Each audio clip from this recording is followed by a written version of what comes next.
Olá, Olá, mais um Papo em Mente hoje aqui com vocês. Nós estamos hoje só eu e Eduarda, sem Paulinha. sem Paulinha, mas nós estamos com uma presença ilustríssima, maravilhosa, Elis. A gente queria que você se apresentasse, Elis, dissesse um pouquinho aqui quem você é e para a gente começar o nosso papo. Olá, meninas. Olá, pessoal. Quero começar agradecendo o convite. Me senti realmente honrada, né, para falar um pouquinho. Vocês vão apresentar o tema, né? Mas para falar um pouquinho de algo que realmente, para mim, não é só do seio familiar, mas acho que ilustra também um pouco da nossa sociedade. Então, eu sou Elis Amanda, né? Para quem não me conhece, sou doutora em psicologia, trabalho com psicologia infanto-juvenil e também na adultez.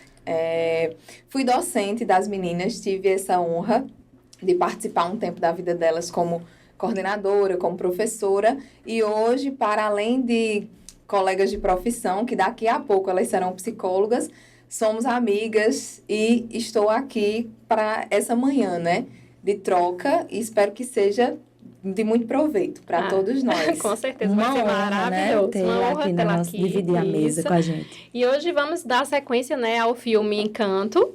E Elis vai falar sobre nosso querido, que não podemos falar o nome, mas é o Bruno. Hoje podemos, né? Falar Hoje Hoje devemos. falaremos do Bruno, somente do Bruno. Exatamente. Overdose de Bruno lá, vamos lá.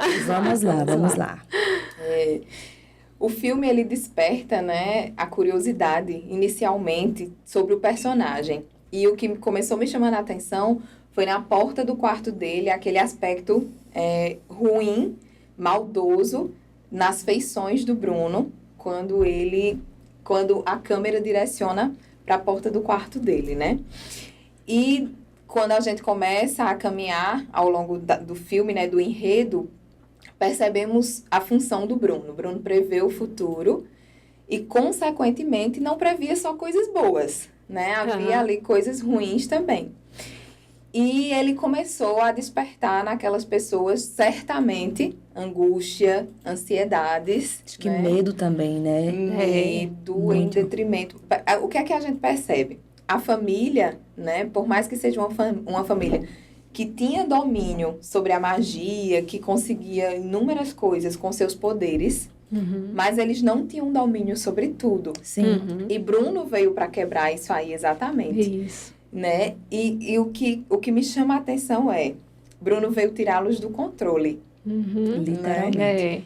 Bruno veio demonstrar que, nós podemos controlar a força através de Luísa, a perfeição com Isabela. O controle também ali na sabedoria com a Abuela e tantos outros ali com suas funções. Mas o futuro é algo que nós não podemos controlar. Isso, Né? E como nós podemos fazer paralelo aí com tantos aspectos, tanto da nossa vida pessoal como do mundo, né? A própria pandemia foi algo que nos tirou do controle e nos deixou na iminência de ansiedades, de tantas angústias. E aí Bruno vem relembrar isso. Nós não temos o controle de tudo. Verdade. Então ele já começa assustando de alguma forma. Né? Despertou, como diria Freud, um mal-estar nessa civilização. E aí chama a atenção também porque Bruno está escondido. Eu fiquei naquele embate. Bruno se escondeu, ele fugiu ou a família o excluiu? Que eu acho que foi as duas coisas. Sim. Né? Tanto a família despertou ali aquele ar de repugnância. Sim. Nós não te queremos por perto. Só traz mau presságio, né? Vamos lá, se afaste. Exatamente.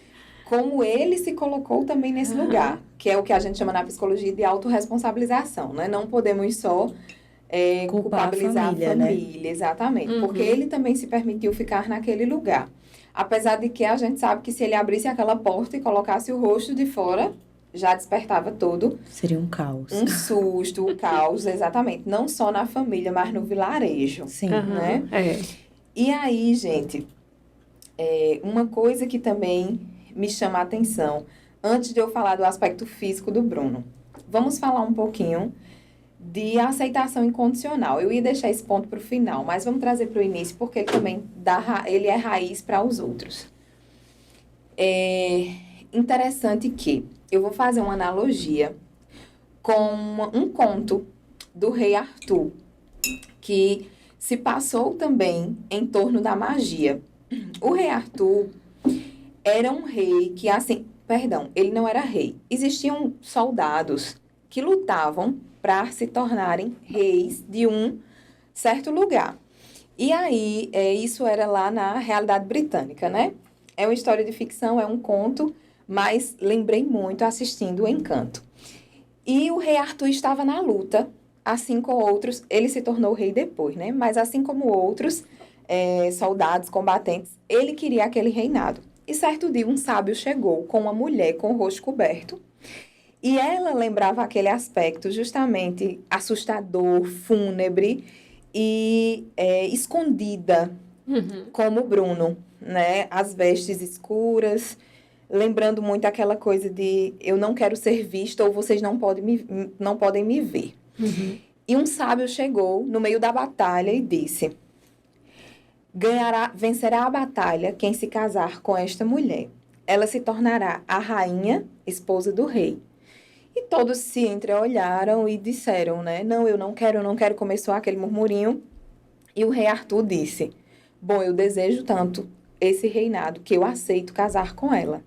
Nossa. E ele foi... Vocês já ouviram esse conto? Não. E ele foi até o castelo, consolidado como o castelo do rei, e levou a mulher. Chegando lá, ela lembrava um pouco o aspecto de Fiona, só que eu ainda estou sendo romântica falando em Fiona, porque não era muito próxima àquela realidade. Ela tinha, no sentido dos traços, ela tinha a pele de sapo, ela tinha olhos esbugalhados, assim como o de Bruno, e formas físicas muito em desordem, né, em desarmonia. E daí, quando ela tirou o pano, o lenço, ele não se assustou. Ele disse assim: eu já esperava que, de certa forma, você fosse assim. E ela que se assustou pela reação dele não ter sido tão como ela estava acostumada. E ela disse assim, naquele momento: bom, eu só posso sair na madrugada, porque as pessoas não me veem. Você tem essa vantagem, você vai poder sair pela rua sozinho. E eu estarei sempre aqui, no castelo. E na madrugada, quando eu quiser sentir o cheiro das flores, respirar um ar do campo, eu saio sozinha. E ele disse assim: não, nós sairemos juntos, amanhã pela manhã, e estaremos caminhando de mãos dadas pela cidade. E ela, muito assustada, começou a chorar e perguntou: por que você vai fazer isso, rei Arthur? E ele disse: porque se eu te escolhi para casar, desde então, você é minha família. E famílias precisam andar de mãos dadas, independente de... E forte. Nessa hora, a magia quebrou. O encanto acabou. Me arrepiei. E ela se tornou uma bela rainha. Com formas físicas e formas faciais dentro da normalidade, do esperado. E ela chorava muito agradecendo a ele. E ela disse assim: a magia só seria quebrada se eu fosse aceita incondicionalmente. A pessoa que jogou essa magia em mim jamais achou que isso aconteceria. Então, a partir dali, como se diz nos contos, viveram felizes para sempre. Mas vamos lá. Fazendo a comparação com a questão do Bruno. Vocês viram que quando o Bruno aparece, a primeira impressão que nós temos é aquele aspecto fúnebre e assustador. Sim. Né? À medida que Mirabel começa a avançar em busca da verdade dele, em busca da essência do Bruno, mas quem é você? Me fala! Qual o segredo que você carrega? Eu preciso entender, eu preciso salvar essa família e tudo mais. Que ele começa a tirar o lenço, aquele aspecto assustador começa a desaparecer. É verdade. E nós percebemos que Bruno nada mais é do que um ser amável, que está ali. Até aos ratos ele consegue dar amor, né? Sim. E aqueles olhos esbugalhados com grandes olheiras, perdão, começam a passar um pouco de suavidade e de alguém me viu, alguém me percebeu para além do meu dom, né? E eu posso ser visto, notado, olhado, amado até, porque ela ela percebeu também, né, que por mais que ele tenha se colocado naquela condição de exclusão, mas ele não se excluía totalmente, porque ele estava ali por trás de uma parede, jantando junto com a Isso. família. E é bem forte, assim, a cena que ele desenha exatamente a imagem que a família vê, né? Uhum. No quarto ali, sozinho, como quem diz, eu estou fazendo parte, mas excluído. Exatamente. Com uma divisão, né? Uma parede que parede. divide, Uma parede. mas eu faço parte, né? E a família não conseguia vê-lo, mas ele conseguia ver a família, né? Exatamente. Gente, como aquilo foi forte. Muito. Né? Como a gente pode trazer para as nossas realidades, né, enquanto família, para o que nós assistimos no seio de outras famílias, como profissionais, como até observadores sociais que nós nos tornamos, né?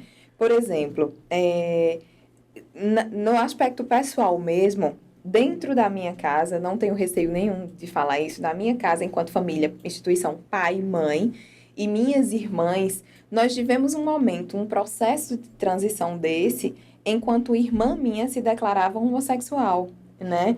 E houve essa dualidade, né? Dos meus pais não aceitarem e dela também se colocar nessa representação de exclusão. Então, aquela questão da parede ali sinalizou muito forte para mim a depressão que ela enfrentou.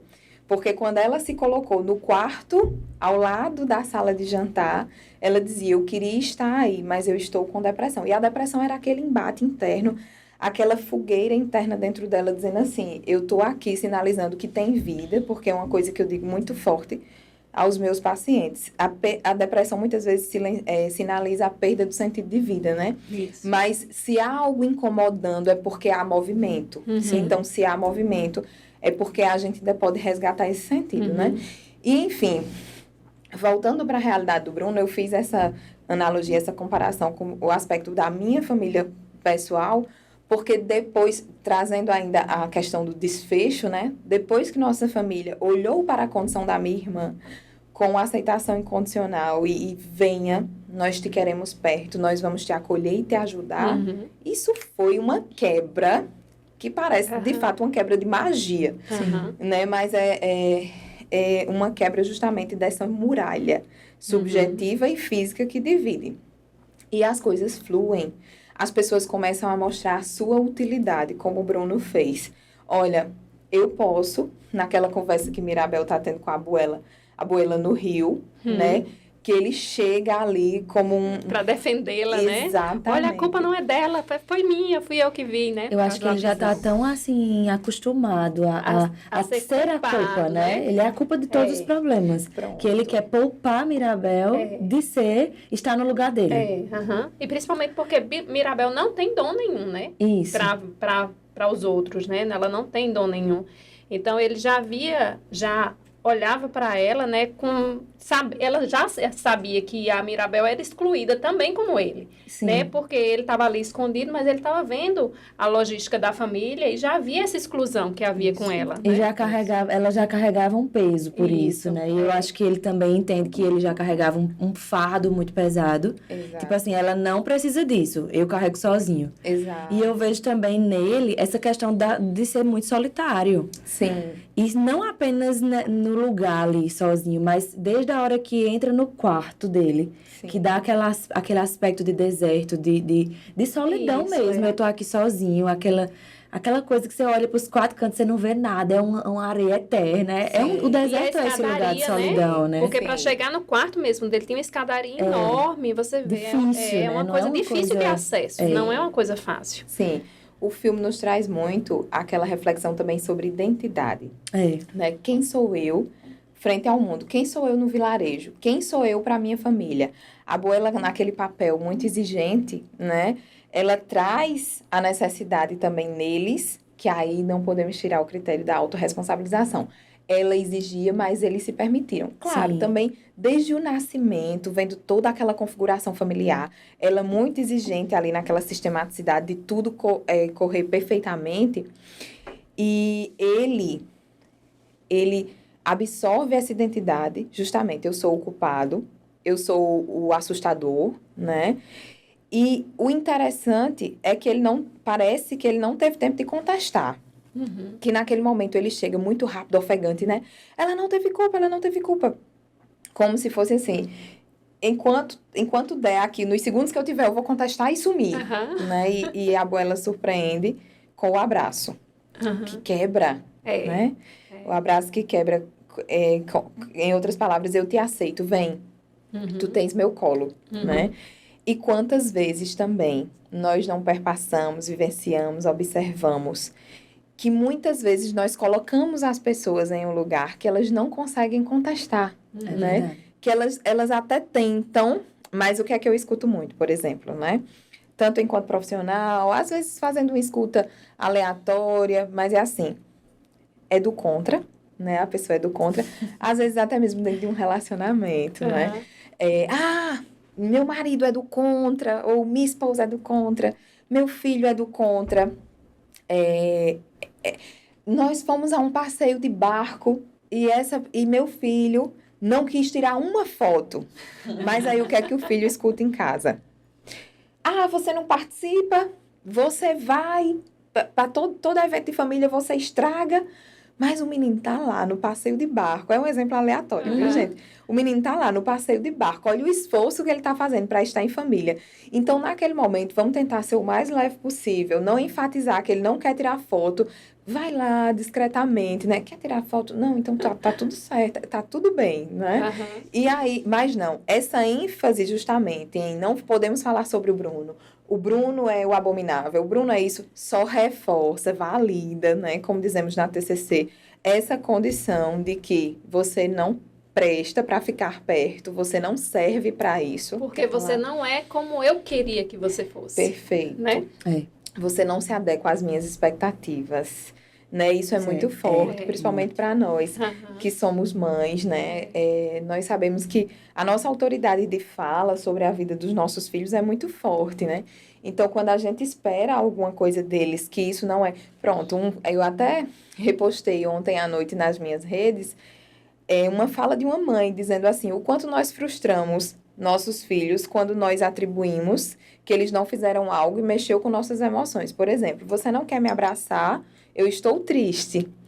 E a criança se sente responsável, o adolescente se sente responsável por nossas emoções. Isso, Mas a autorregulação ali deve ser nossa. Controle sua frustração e não ganhar aquele abraço naquele momento. Olha a responsabilidade que você põe, né? Transmite um peso, dependendo da assim, idade, exato. vai construindo aquilo e a criança vai achando que ela é responsável pelas emoções do outro, né? Pelo bem-estar, né, da casa, dos pais. Sim. O quanto eu preciso me adequar para deixar essa atmosfera melhor, né? E aí tem uma hora que a criança quer saber, realmente eu sou a causadora. O adolescente também, né? Realmente eu sou o abominável. Eu vou ficar aqui no meu cantinho, né? Eu não quero participar, porque se eu participo eu sou criticado, né? Eu sou sempre a cereja do bolo estragada. Que vai contaminar ali todo o bolo. Então, deixa eu aqui no meu cantinho, né? Mais confortável. Então, isso. Nós precisamos ficar muito atentos a que papéis nós relegamos a essas pessoas. Nós colocamos esse outro. Eu sempre fico muito atenta, assim, numa primeira sessão, por exemplo, com pais, quando eles chegam e falam muito sobre um filho nessa posição de excluir, de exclusão, né? Ele se exclui, é do contra, não participa, não quer isso, não quer aquilo. Todas as vezes que a gente faz algo, esse menino ou essa menina se exclui, tal. E aí eu já começo a refletir sobre em que medida ou até que ponto foi delegado a essa pessoa esse papel e a pessoa internalizou, assim como o Bruno fez, né? Ele poderia até ter previsões maravilhosas do futuro, mas não tinha tempo de mostrar, não deu tempo, né, de mostrar. Tem uma fala na canção, um trecho da música que diz assim, ser abismal, se referindo a Bruno. Vive no porão, se chamar o tal, verás o apagão. E o apagão, para mim, diz justamente esse caos, né? As brigas. E aí vamos mais uma vez para a nossa sociedade ou para o seio familiar, né? Quantas vezes nós tiramos aquela pessoa excluída, nós damos voz a essas pessoas excluídas, já esperando o apagão, já esperando o caos se instalar, né? Venha, saia do quarto, você hoje vai participar, E aí... Que espera na hora que a pessoa vai causar. Pra você, né? E o quanto subjetivamente nós passamos isso pro outro. É verdade. Sabe? Aham. Eu tenho me observado até enquanto mãe, porque a Helena está justamente nessa fase do Terrible Two, né? Terríveis 2, que a literatura traz e é comprovado cientificamente que existe a primeira adolescência.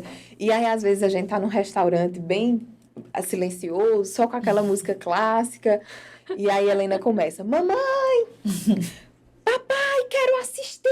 E eu, filha, peraí, só um pouquinho, filha. Oh, vamos desenhar? A mamãe trouxe. Não quero desenhar. Eu digo, gente, a gente tava no shopping, ela não tava assim, porque aqui? E aí eu já fico me analisando até que ponto, na minha subjetividade, eu estava cobrando tanto, sem falar, que ela se comportasse naquele lugar, que aí desperta, sabe? Aham. Então, a gente tem que ficar muito atento a isso.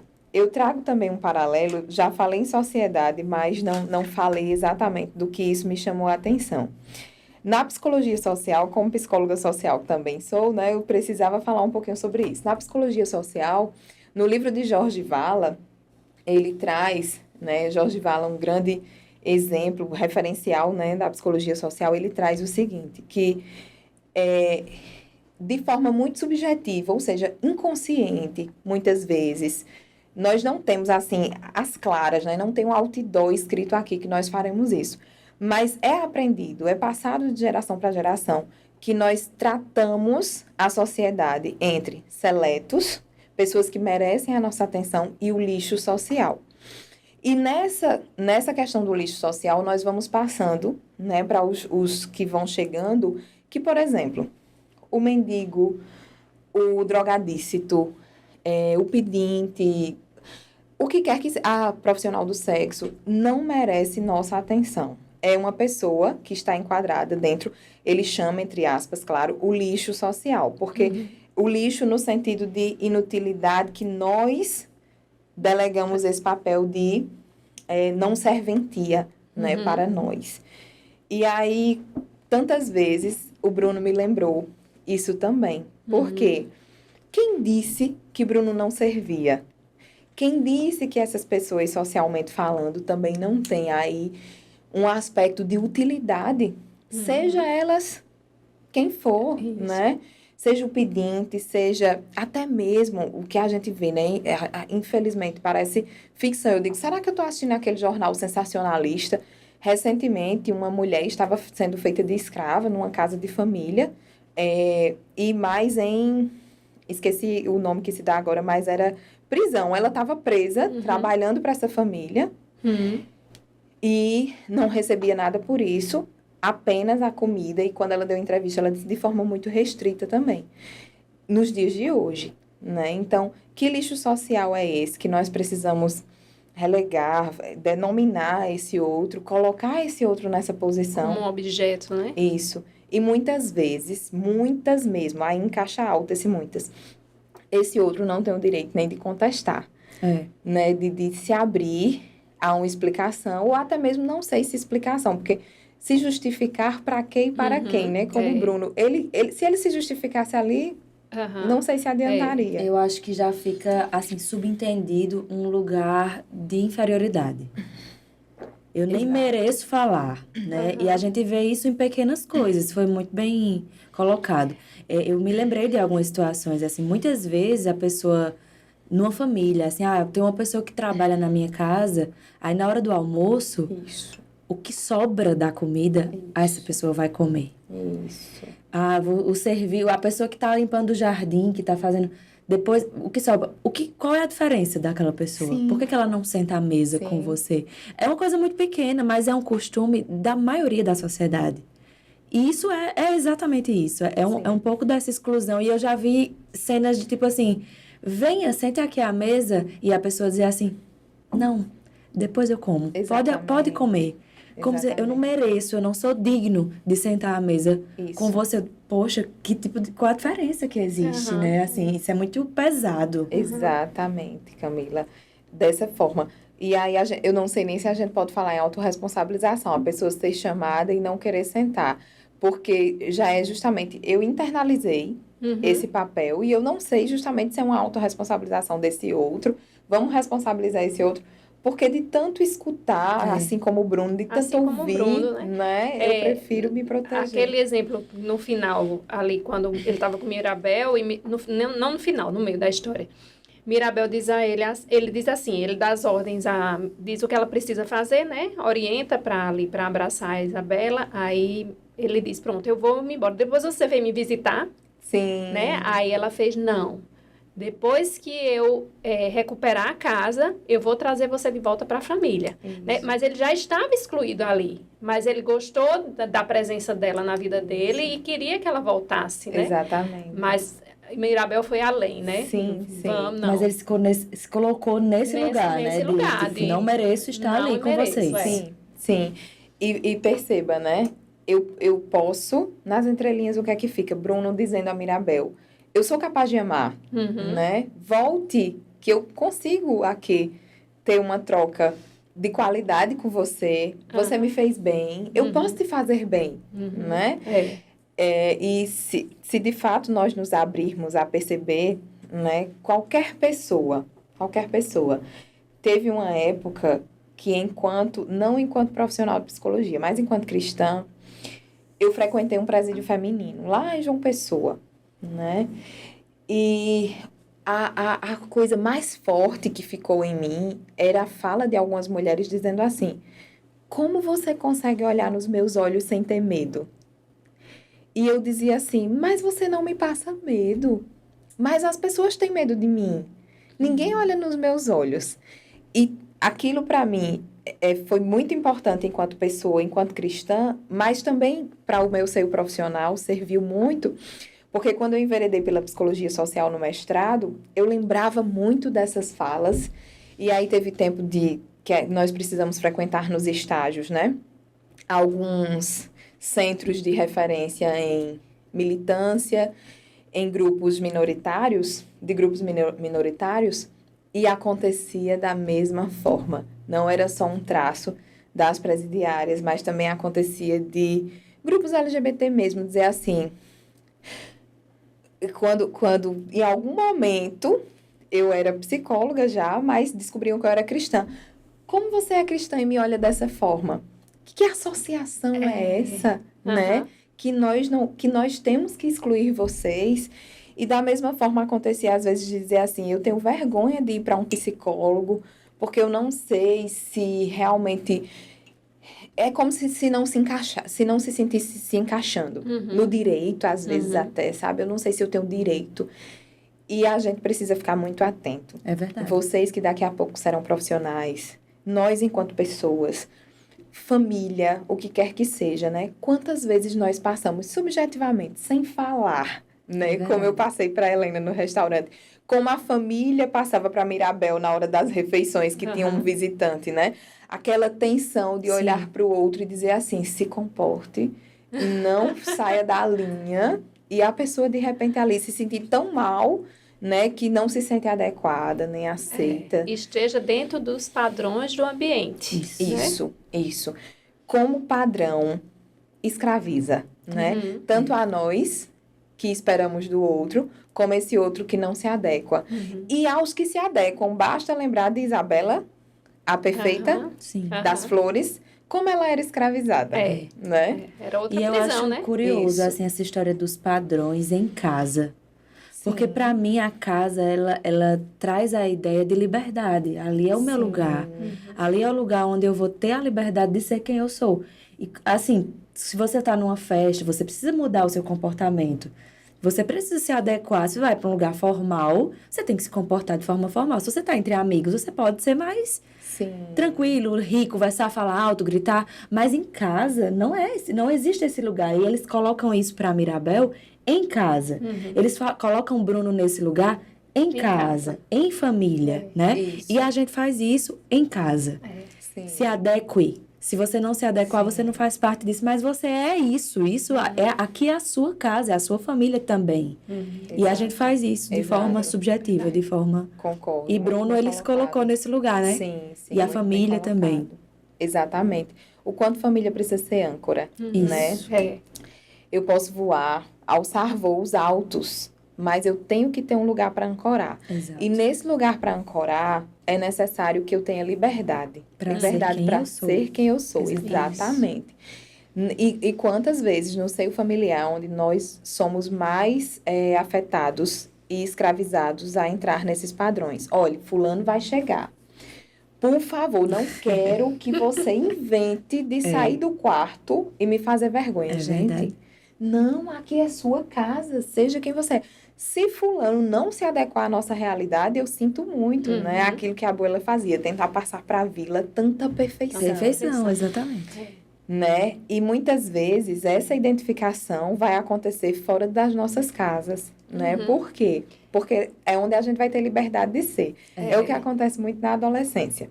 Os nossos adolescentes, eles começam a se identificar muito com os amigos porque eles têm liberdade de ser quem eles são, né? E muitas vezes nós exigimos que eles se adequem em determinados padrões ou papéis que eles ainda nem estão prontos, nem elaboraram. Vocês lembram do desenvolvimento humano, a disciplina, né? Ali em termos de córtex pré-frontal, aquilo ainda está em evolução, em adaptação, não está 100% concluído. Então, é muito comum na adolescência esse comportamento impulsivo. E os amigos, como também tem, eles ficam muito, se identificam muito, né? Riem juntos daquela impulsividade. E tu não vai acreditar, tu acredita que eu falei tal coisa pro professor e o amigo, menino, que massa! E quando chega em casa que conta pros pais, É a meu filho, reprovação, você tá né? de castigo, Você não vai poder fazer tal coisa. A gente esquece que passou por isso. Esquece que colou em algum momento, sei lá, até na questão de... Eu vou ficar fora de moda. Lá na minha escola, todo mundo colou naquela prova de física terrível. Só eu não. Peraí, eu não quero ser o nerd, não. Né? E, enfim, nessa questão de exigirmos muito dos nossos e até dos que não são nossos, né? Para se adequarem. Gente, isso é tão forte, é um embate tão grande, porque agora eu me trago como mãe, né? Eu tento, é um embate tão grande entre nós, porque eu tento educar a Helena para esse olhar de respeito para com o diferente, de olhar o outro de forma, de acolher esse outro, né? E muitas vezes a gente tá na porta do shopping e tem uma pessoa pedindo dinheiro. E eu digo, ó, filha, toma aqui, vá lá, entregue na mão dele. Na mão. Aí tem uma avó, um tio, uma tia comigo, aí diz assim, na mão? Eu digo, sim, na mão. Filha, olha no olhinho dele e diz assim, coloca na mão e diz, tenha um bom dia. As pessoas ao redor se assustam. E dentro, claro, existe maldade no mundo, nós não sabemos quem é esse outro. Dentro de nós fica aquele embate, porque de tanto escutar também. Mas quem disse que aquele pedinte não merece o olhar de uma criança? Verdade. E quantas vezes a gente salva o dia de alguém, É verdade. né? Eu falo que existe maldade no mundo, porque a gente também não pode romantizar que vivemos num mundo de flores, né? Mas assim, podemos tentar no tete a tete, nas pequenas coisas do nosso dia a dia, e quebrando essa historinha do lixo social e de que o outro não pode ser visto. Como a moça que estava presa falou, você não tem medo de olhar nos meus olhos? Né? Porque ela falou muito assim, quando nós vamos assaltar alguém, nós não olhamos no olho. Porque às vezes a pessoa consegue, descrevendo para a polícia, falando dos nossos olhos, eles acharem o nosso retrato, como é que chama? Retrato falado. Pronto. Eles encontram ali. Se a pessoa falar do nosso olhar, tudo mais, aí ela disse assim, então, geralmente, nós não estamos acostumados a olhar nos olhos e as pessoas têm medo de olhar no nosso olho, porque associam que nós vamos atirar. Sim. E, enfim, é uma regra para eles, né? Mas regras também podem ser quebradas. É Com verdade. certeza. Né?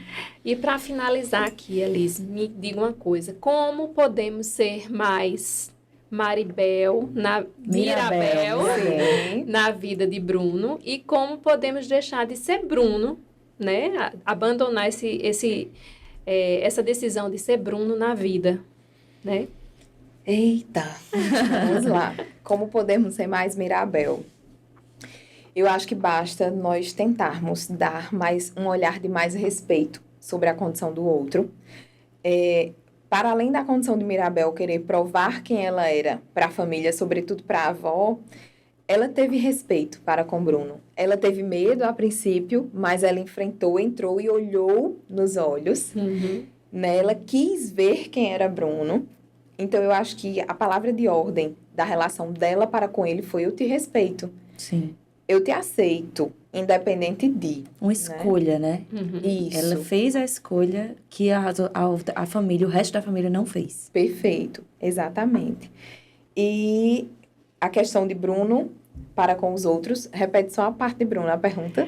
É como podemos deixar de sermos Bruno, né, na vida em sociedade, Sim, em família, sim, né? sim. Sair desse papel de se excluir também, Sim, né? sim. Eu acho que também, como Camila falou, é uma questão de escolha. Muitas vezes a gente precisa refletir, né, um pouquinho sobre até que ponto nós nos colocamos, nos relegamos determinados papéis, nos atribuímos e entramos nesse processo de estar tão no modo automático que a gente não percebe a nossa responsabilidade diante disso aí. É só abrir uma porta, né, e dizer assim: vamos dialogar, vamos conversar. Eu não sei até que ponto, se Bruno abrisse aquela porta e tentasse conversar com alguém naquele seio familiar, ele seria acolhido. Mas ele também não tentou, né? Então, eu acho que nós precisamos refletir até que ponto nós nos colocamos com essas barreiras à nossa frente e muitas vezes exigimos daquele outro algo que ele nem sabe que nós estamos enfrentando, né? Ah, a pessoa não percebe o tamanho da minha necessidade, não olhou, não viu, não percebeu. Você em algum momento falou, Bruno, ele queria sair daquele lugar, mas a família também não imaginava, acredito eu, que ele quisesse tanto, né? Porque a porta se fechou e o silêncio pairou. Né? Então, a importância do diálogo, né? Sim. A importância da fala. Eu vi uma postagem sua, acho que semana passada, ou foi essa semana, sobre o falar. Sim. Eu não sei se você lembra, eu não lembro exatamente como era, mas sobre o conversar, né? Você dialogar, né? Então, como é importante, começando pela família, em qualquer relacionamento que você tenha, mas você falar o que pensa, o que sente, o que acha daquela situação, né? E o outro escutar, entendendo, né, a diversidade, entendendo a diferença, que não é igual a você, entendendo que é o que a pessoa está sentindo, aquilo não é uma afronta para você, então você não tem que se irritar, você não tem que, né, brigar, né, então, como é bom essa escuta familiar, né, um ou outro entender o que é que se passa na cabeça, o que é que pensa, porque nós somos seres individuais, nós somos pessoas diferentes, que temos pensamentos, né, diferentes, e que a gente precisa se entender, né? Se conhecer. Isso. E como é importante isso. E eu acho também, além disso, assim, de falar, mas demonstrar. Porque muitas vezes você fala e não é ouvido. Mas quando você se coloca mesmo num lugar de permitir que a pessoa veja quem você é de verdade. Às vezes a gente coloca muita máscara, como a própria Luísa, de querer aguentar tudo. E, na verdade, você não é aquilo. Exatamente. E não demonstra pro outro que você tá triste, que você tá angustiado, que você tá... E aí a pessoa não enxerga, só enxerga em você outra coisa que você não é, ou não está naquele momento. Perfeito. E aí Bruno, ele sair, não apenas sair e falar, mas ele se colocar nesse lugar. Isso. Eu acho que faz toda a diferença também. Verdade. Exato, muito bom. Entender que toda família, né, pra gente finalizar mesmo, toda família tem seus percalços, seus desníveis, suas lacunas. Nós não precisamos ser perfeitos, nem passar isso para as pessoas. Isso. Né? Acho que a maior demonstração de amor nisso tudo vai ser justamente respeitar a condição individual de cada um. Né? E a questão dessa perfeição que a Abuela queria trazer para casa, foi o que fez a casa ruir.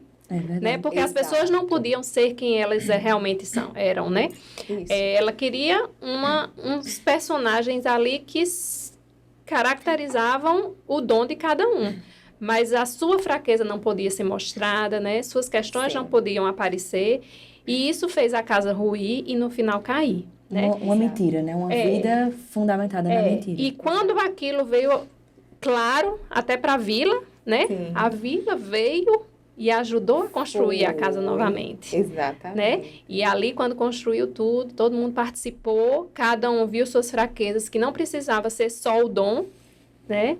Aquilo tornou uma casa forte, uma casa estruturada. Exatamente. Né? Perfeito. Eita, finalizamos assim. Que maravilha. Muito obrigada, viu, meninas? Pela Agradeço oportunidade. demais sua presença, a presença maravilhosa. Que Foi bate-papo bom. maravilhoso, bom, muito que bom. bom. Aprendi muito hoje. Eu Aham. também. Vamos quebrar magias por aí, né? Sim. Aceitando e respeitando a condição das pessoas. Sim. Na Pois medida é. do que podemos, né? É. Nós também somos limitados. Somos todos. E eu acho Aham. que se cada um tivesse olhar de querer fazer um pouquinho diferente, Sim. a gente consegue fazer uma grande diferença. Exatamente. Muita. É isso. Enfim, vocês se identificaram com o Bruno ou com algum Bruno próximo a vocês. Então, vamos lá, pôr em prática aí o aprendizado com a Mirabel e vamos acolher. E se você é um Bruno, vamos botar para fora o que sente, o que pensa, vamos conversar.